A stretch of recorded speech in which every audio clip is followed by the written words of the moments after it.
Mainit na naman ang pangalan ni XRP matapos pong sabihin ni ex-finance bull na si Pangulong Donald Trump ay posibleng gawing sentro ng bagong financial innovation ng Amerika, ang Ripple at si XRP. Ayon sa kanya, malapit nang ilagay ni Pangulong Trump si XRP sa harapan ng kasaysayan ng American finance sa pamamagitan po ng bagong crypto regulation na kanyang pipirmahan ngayong taon. Ang pahayag na ito ay agad pong nagdulot ng excitement sa mga traders at investors na matagal nang naghihintay ng regulatory clarity para kay XRP. Kaya yan po ang siyang ating pag-uusapan sa video na ito. Pero bago po tayo magpatuloy, ay pakibasa na lamang po muna ang disclaimer dito po sa ibaba ng ating screen. Yan, ano nga ba ang sinabi ni ex-finance bull tungkol sa plano ni Pangulong Trump? Sabi po rito ay in a recent post on X, he wrote that Trump is about to put Ripple and XRP on the front page of American finance, adding that the president's commitment to sign a landmark crypto bill this year could transform the industry.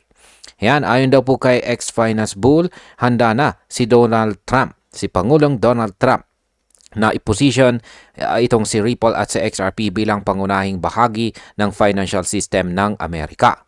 Anya, ang landmark crypto bill na malapit ng pirmahan ni Pangulong Trump ay maaari pong baguhin ang buong industriya ng cryptocurrency. Kapag nangyari po ito, si XRP ang unang makikinabang dahil siya ang may pinakamalinaw na legal structure at aktibong suporta mula sa mga institutions. Sa market impact, ang ganito pong balita ay kadalasang nagdudulot ng malakas na speculation at kung mapatunayan na totoo, posibleng magtaas ng demand at presyo sa XRP sa US market. Ano naman po ang nilalaman ng bagong crypto bill ni Pangulong Trump? Sabi po rito ay in a video attached to the post, President Trump confirmed his intent to sign new legislation designed to strengthen the cryptocurrency sector. I'm also committed to signing landmark crypto regulation this year to grow the industry, Trump said, describing the crypto space as a really hot industry. Paliwanag po natin yan sa isang video yan na pinost po rito ni ex-finance bull. Ayan po. Personal po na kinumpirma ni Pangulong Trump ang kanyang balak na lagdaan ang bagong batas para palakasin ang crypto industry sa Amerika. Tinawag pa niya itong a really hot industry na patunay ng kanyang positibong pananaw sa digital assets. Ibig pong sabihin, sa ilalim ng kanyang pamumuno, bibigyan ng mas malinaw na patakaran ang mga kumpanyang tulad ni Ripple para makapag-operate ng ligtas at legal. Sa market impact, kapag formal ng maisabatas ito, makikita po ng market ang pagtaas ng tiwala ng mga investors at maaring magsimula ang bagong bull cycle na pinangungunahan ni XRP. Ngayon ay paano naman po tinulungan ng administrasyon ni Pangulong Trump ang paglago ng XRP? Sabi po rito tungkol dyan ay Trump's administration has paved the way for XRP to grow. His remarks reinforce earlier policy statements that support domestic blockchain developments and promote innovation within U.S. financial markets. Ayan, ayon daw po sa mga ulat, ang administrasyon ni Pangulong Trump ay naglatag ng mga pulisiya para tulungan lumago ang blockchain technology sa loob ng US. Kasama dito ang pagsuporta sa mga kumpanyang nagpo-promote ng innovation tulad po ni Ripple. Dahil dito sa XRP ay nagkaroon ng matibay na position bilang isa sa mga pinaka-credible na crypto sa Amerika. Ang mga hakbang na ito ay nagsisilbing tulay papunta sa mas malawak na adoption sa loob ng traditional na finance system. Sa market impact, kung tuloy-tuloy po ang suporta ng gobyerno, posible itong magbunsod ng long-term bullish trend kay XRP at dagdagan ang institutional partnerships nito. Ngayon ay bakit po ba sinasabing compliant si Ripple sa mga regulasyon? Sabi po rito tungkol dyan ay ex-finance bull emphasized that Ripple remains the most compliant US-based crypto company, focused on advancing cross-border payments, tokenization, and integration with real-world finance. He suggested that regulatory clarity would position XRP as the only token ready for institutional adoption in a legally secure environment. Yan, binanggit po ni ex-finance bull na si Ripple ang pinaka-compliant na crypto company sa buong US. Dahil dito, handa po itong makipagtrabaho sa mga bangko at malalaking institution sa larangan ng cross-border payments at tokenization. Kapag nagkaroon po ng ganap na regulatory clarity, si XRP ang unang magiging legal at secure na digital asset para sa institutional adoption. Ito po ang dahilan kung bakit nananatiling confident ang mga investors kay XRP. Ang market impact po dito ay ang ganitong reputasyon ay magpapataas ng tiwala ng malalaking kumpanya, kaya posible ang tuloy-tuloy na pagtaas ng presyo kapag dumami ang partnerships. Ngayon ay paano naman po magiging advantage ni XRP ang bagong regulasyon? Sabi rito ay his message reflected growing confidence that the upcoming legislation may finally align US regulation with blockchain innovation, giving Ripple and XRP a clear advantage over global competitors. Ayan, ang pahayag daw po ni ex-finance bull ay nagpapakita ng pag-asa ng bagong batas ay magtutugma sa US regulation at saka blockchain innovation. Sa madaling sabi, magiging mas malinaw na ang mga patakaran sa crypto operations. Dahil dito, magkakaroon po ng malaking advantage si Ripple at si XRP laban sa ibang global competitors. Ang regulatory clarity ay maaari pong magdala ng mas maraming investors at financial institutions na gustong gumamit ng XRP Ledger. Kaya sa market impact, kapag nagkaroon ng malinaw na regulasyon, pwedeng pumasok po ang malalaking pondo sa ecosystem na XRP at magdudulot po ng bagong wave ng liquidity at pag-akyat ng presyo. Ano naman ang pinagkaiba ni XRP sa ibang mga cryptocurrencies?